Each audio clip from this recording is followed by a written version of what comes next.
अरसा 3-4 साल के बाद गांव जाके स्टे करने का इत्तेफाक हुआ। वैसे तो ईद पे भी गए थे, लेकिन ईद की अपनी गहमा गहमी होती है, जाते हैं अपना घर खोलते हैं और किसी से मुलाकात शुलकात नहीं होती। ईद वाले दिन सबसे मिलते मिलाते हैं, अगले दिन वापस आ जाते हैं। तो इस दफ़ा गांव में रुकने का इत्तेफाक हुआ। तो अभी तक गांव में सुबह का नाश्ता सवेरे सवेरे अर्ली इन द मॉर्निंग हो जाता है, और दोपहर का खाना 11 बजे 12 बजे के दरमियान हो जाता है, रात का खाना मगरिब के साथ ही हो जाता है। तो बस उसी से मुझे बात याद आई कि इसी तरह पहले भी जब सोशल मीडिया, टीवी, मोबाइल वगैरह नहीं होते थे, तो हम भी मगरिब के खाना खा के सर्दियों में बिस्तरों में दबक जाते, होमवर्क वगैरह पहले किया होता, और फिर रात को चाशनी होती थी कि बड़ी बहन से, अम्मी से, खाला फूफी से, जो भी घर में होता है, या अब्बू अंकल जो भी होते, उनसे कहानी सुनेंगे। तो ये एक चस्का होता था। तो ये सारी बातें ज़हन में ला के आज मेरा भी दिल किया कि मैं भी आप लोगों को कहानी सुनाऊं। मेरा नाम आबिद अली खान है और मैं आज आपको अपनी इलाकाई फोक स्टोरी सुनाऊंगा, जो अक्सर मेरा फूफीजाद भाई अजहर सुनाया करता था जब हम स्कूल पढ़ा करते थे। तो उसका नाम ही हमने बल्कि उस कहानी के एक किरदार के ऊपर रख दिया हुआ था, अदड़ा पाया। तो कहानी का भी नाम है अदड़ा पाया। बेसिकली ये कहानियाँ मुझे अच्छी भी लगती हैं, और मैं चाहता हूँ कि मेरे बच्चे, मेरे आने वाली नस्लें भी ये कहानियाँ पढ़ें, क्योंकि वहाँ पे हम उन इंटेलिजेंट लोगों का जिक्र करते थे, वाइस में अक्लमंद लोगों का जिक्र करते थे, शहजादों का और सिपहसालारों का जिक्र होता था, जिससे हम अपना आइडियल माना करते थे और उन्हीं को लेके अपनी अमली ज़िंदगी में विचरते थे, जो कि अब आस्ता आस्ता ख़त्म हो रहा है। अब हमारे बच्चों का कोई आइडियल है ही नहीं है, कोई उनके जहनों में कुछ है ही नहीं है। तो मैं चाहता हूँ कि बच्चे मेरी ये कहानी सुने और अपने घरों में भी आदत डालें कि ये कहानियाँ सुनी जाए।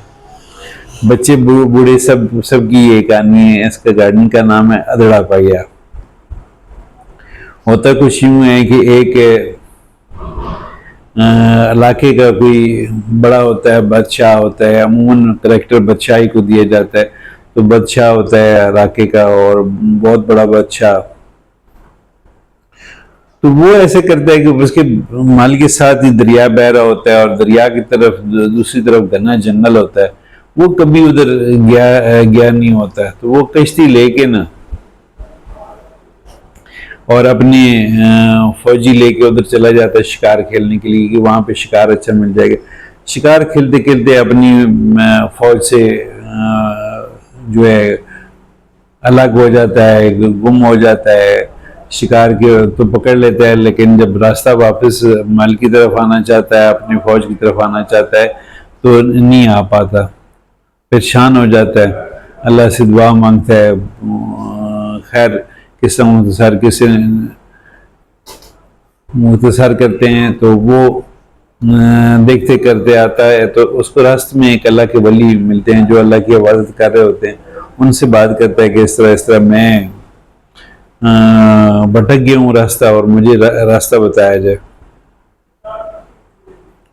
उनका कोई इशू नहीं है, तुम ऐसा करो कि मुझे अपने अल्लाह के मुल्क का नाम बताओ। उसने नाम बताया, उसने सारा तारफ़ करवाया।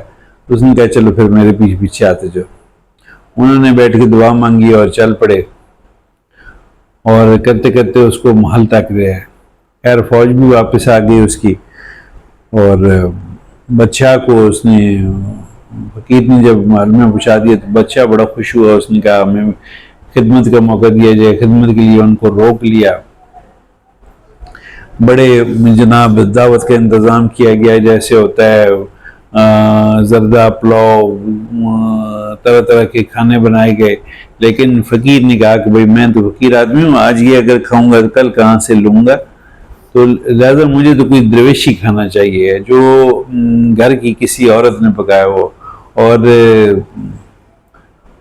बच्चा पर सोच में पड़ गया। उसने कहा कि अच्छा बाबू जी, ये तो मैं देखता हूँ, ये मुझे बताएं कि आप आम पब्लिक की, जनता की क्या खिदमत कर सकते हैं। उन्होंने कहा कि जो औरत मुझे रोटी पका के देती है तो मैं अरसे से एक रोटी खाता हूँ, और जो मुझे औरत रोटी पका के देती है तो वो मुझे, मैं उसके लिए दुआ करता हूँ तो अल्लाह ताला उसको बेटा देता है। कहते हैं बच्चा कहते हैं बाबा जी मुझे आप बताएं, मैं तो औलाद के सिलसिले में 7 शादियाँ कर चुका हूँ, अभी तक एक बच्चा भी नहीं हुआ।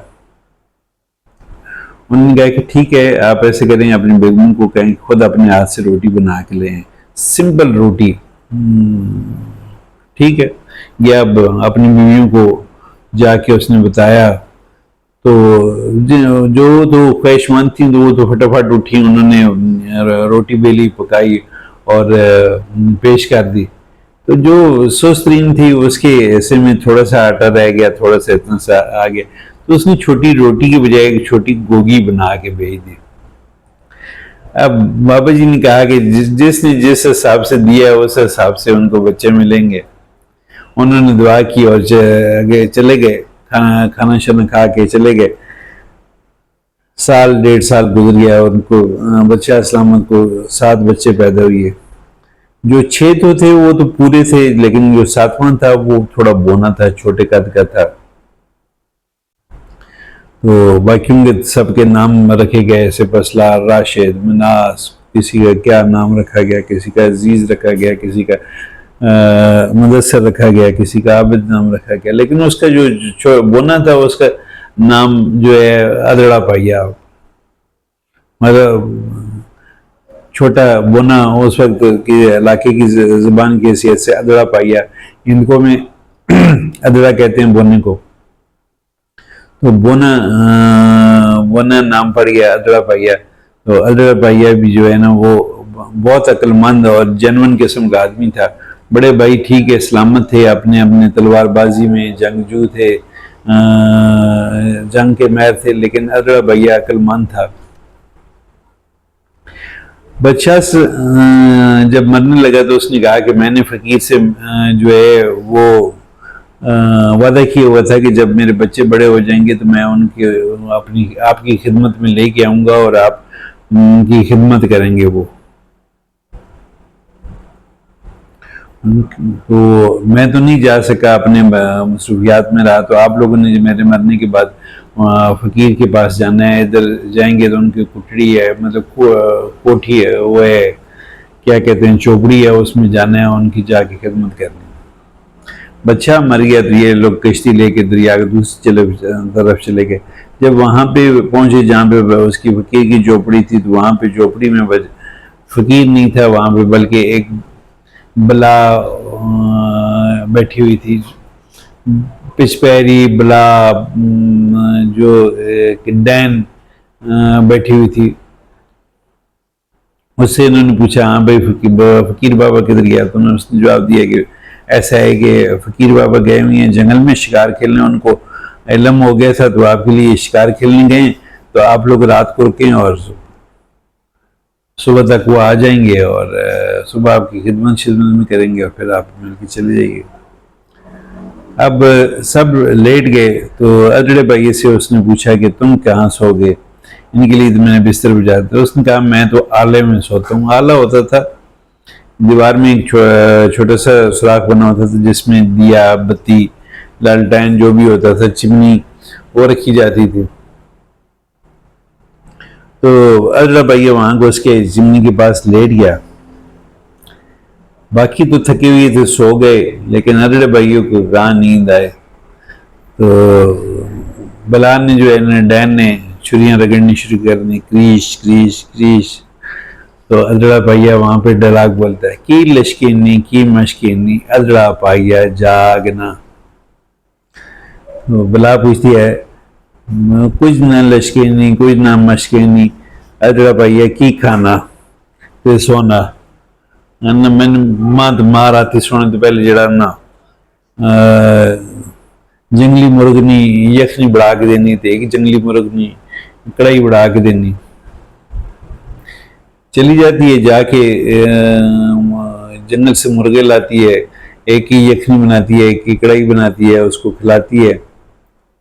वो लेट जाता है सोने के लिए, वो समझती है अब सो गया, फिर वो दूसरी छुरी रगड़ के, चूंकि उसके दूसरे 6 भाई थे और वो हट्टे कट्टे थे, उनको जबा करने के लिए तेज छुरियाँ चाहिए थी, तो जो छुरी रगड़ना शुरू करती है तो फिर कहता है की लिशकेनी की मशकेनी अदरा भाई है जागना, फिर पूछती है अदरा भाई है की खाना, कहा कि अदरा भाई है जो है ना वो खाता है बागी हलवा, खड्डी हलवा कह लें, वो खाता है, कि उनको उस पर देर लगती थी। उसका मकसद था कि इसको मसरूफ रखे ताकि छुरियाँ तेज ना कर सके और उसके भाइयों को ज़बह ना कर सके। खैर चली जाती है, कहता है इस तरह मेवे खोपे डालने हैं, इस तरह काजू पिस्ते बादाम डालने हैं, सारी उसको डिटेल बताता है। बला डैन लग जाती है चीज़ें इकट्ठी करने में, पकाते करते 2.5-3 घंटे उसको गुजर जाते हैं। खैर खा के फिर उसे कहती है कि चलो आप सो जाओ। यूं ही आंखें बंद करते हैं तो फिर वो छुरी रगड़ना शुरू कर देती है, फिर वो पूछता है की लिशकेनी की मशकेनी है लड़ा पाई है जाग, कहना कि मुझे जो है ना वो चाय पीने की आदत है, इतना कुछ खाने के बाद चाय पीने की आदत है। तो कहते हैं कि किस चीज़ की चाय पीते? कहते मैं भेड़ के दूध की चाय पीता हूँ, और वो भी दूध पत्ती। तो बस फिर वो बला जो है उठ के शुरू हो जाती है ढूंढने, दूध लेके आती है, उसके लिए दूध पत्ती बनाती है। फिर जब लेटता है तो फिर वो छुरी रगड़ना शुरू करती है, तो फिर कहता है की लशकेनी की मशकेनी अरड़ा पाइया जागना। कहते क्या लोगे तो सोगे? उसने कहा कि मुझे छाननी में जो है ना पानी ला के देना है दरिया से। अब छाननी में कहाँ पानी आना था, वो उसको भी उसने भी सोचा समझा नहीं, छाननी उठाई और चली गई दरिया किनारे। अब जब पानी डाल के थोड़ा आगे चलती, छाननी से नीचे पानी निकल जाता। अब वहाँ पे वो बिजी हो गई, उसने इतनी देर में सुबह की अजानें होनी शुरू हो गई। उसने अपने भाइयों को उठाया और कहा उठोए, ये तो बला ने जनो छुरियाँ तेज करती रही है सारी रात, और सुबह जो है हमें ज़बह करके खा जाती, उठो भागो इधर से। उधर से भागे, फिर वो उधर जादुओं वाले ऐसे में चले गए, वहां से निकल करके आगे गए तो आगे वो बाबा जी मिल गए। बल्कि बाबा जी से पहले एक जगह पे पहुंचे तो वो बला भी पीछे पीछे पहुंच गई, उनके ढूंढते ढूंढते पहुंच गई। तो अब बला हंसनी शुरू हो गई कि चलो रात को तुमने इनको बचा लिया, अब कैसे बचोगे? तो साथ में से उसकी ना उसको तंग करने के लिए अजड़ा भाइयों को ना उसकी नकलें उतारनी शुरू हो गई। अजड़ा भाई ने ना आग जलाई, आग जला के तो लकड़ी को जो है ना जलती लकड़ी को ऐसे घुमा के ना सर से घुमा के तो मुंह में डाला। बला ने भी उसकी नकल उतार के ऐसे करके मुंह में डाला, तो उसके बाल बड़े बड़े थे, तो उसकी बालों को आग लग गई, जिससे बला जल के मर गई। वहां से भागे तो आगे फकीर मिल गया। फकीर ने बताया कि वो हुई है, तो मैं तो इस बला का तदारक करने गया हुआ था और मुझे ये मिल नहीं रही थी, और मैंने इस तरह इसको ख़त्म करना था। चलें, अच्छा हो गया कि आप लोगों ने ख़त्म कर दिया, और फकीर भी खुश हो गया और शहजादी भी खुश हो गए। कहानी का नतीजा ये है कि एक बंदा चाहे बड़े कद का हो, छोटे कद का हो, दरमियानी कद का हो, चाहे बोना हो, अजड़ा ही क्यों ना हो, बस हाजिर दिमाग और अक्लमंद होना चाहिए, और किसी को इस दुनिया में नकारा नहीं समझना चाहिए। उम्मीद है कि आपको मेरी कहानी पसंद आई हो। अगर नहीं पसंद आई हो तो डिसलाइक नहीं करिएगा, लेकिन कमेंट करके मुझे बुरा भला ज़रूर कह दीजिएगा, ताकि मैं आइंदा इस तरह की हरकत ना करूँ कहानी सुनाने वाली। बाहर बारिश हो रही है, और अल्लाह ताला खैर खैरियत से बारिश दें, क्योंकि इस वक्त हम बड़े नाजुक सूरत हाल से गुजर रहे हैं। अल्लाह ताला सबको खैर वफियत से रखे। इजाज़त लूँगा, अल्लाह हाफ़िज़।